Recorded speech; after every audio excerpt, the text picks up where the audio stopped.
So other English professors at other institutions might offer slightly different versions of this answer. They would focus more on British colonialism. But I think one of the things that makes English a constantly evolving language is that the English people and by extension English speaking people around the world are very open to influences from outside. For a counterexample, uh, under Hitler, when Hitler was Fuhrer of Germany, he wanted to get rid of foreign words like telephone, and he wanted to replace those with German words. And the way the Germans create new words is a process called agglutination, where they just add words together. So the German translation, or the English translation of the German word that Hitler wanted them to use was far speaker, or something like that. Um, and and so what happens then is you're constantly putting boundaries around your language. They do the same thing in France. They have the Académie Française, which its whole purpose is to keep the French language pure. Well, if you're interested in keeping your language pure, that means you're keeping out foreign influences. Whereas in English, we run into a cultural thing that we like, and we just borrow the word. And we've been borrowing words. Of course, historically, Middle English is a Creole between Anglo-Saxon and Norman French. So there the language already started adopting influences. It wasn't always that way, because Anglo-Saxon borrowed almost nothing from the Celtic languages, except for place names.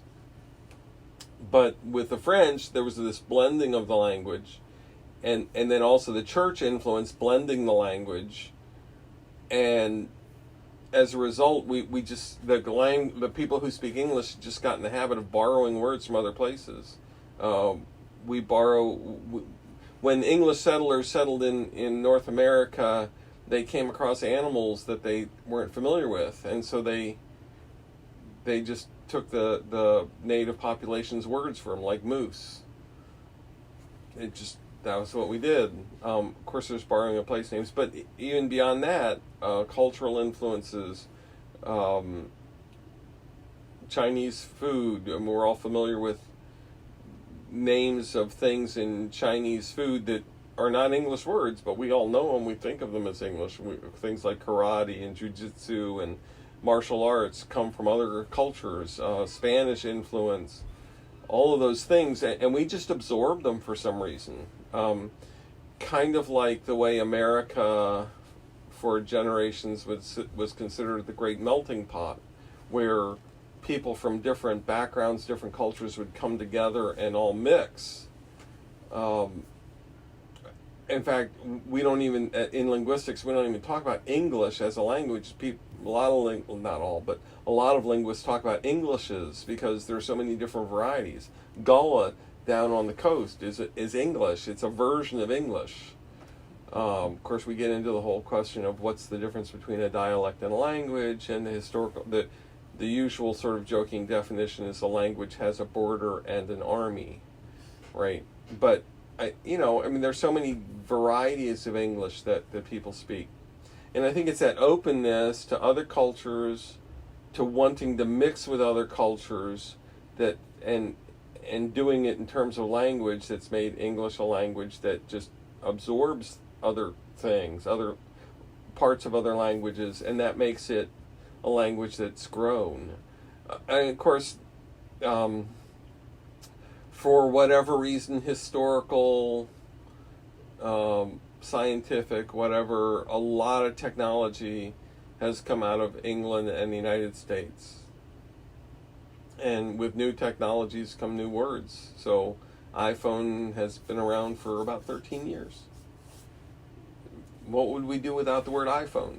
iPad, iPod, all that whole thing, internet, World Wide Web, www. I mean, all of these things are words that have only come around in the last 20, 25 years because we've developed new technologies. And so we make up words. Sometimes they're portmanteau words that are a combination of two things. Sometimes they're just flat out made up. And, you know, some people complain. You hear old folks complain, like people like me, about Webster's dictionary doesn't have that in the dictionary. That's not really a word. And then the next year, Webster's has it in the dictionary. And you're like, well, guess what? It's a word. I guess if that's your definition of what a word is, it's in Webster's. So, I mean, that. I think that's what's going to eventually make. That's one of the reasons English has the best chance of any language of becoming a worldwide language.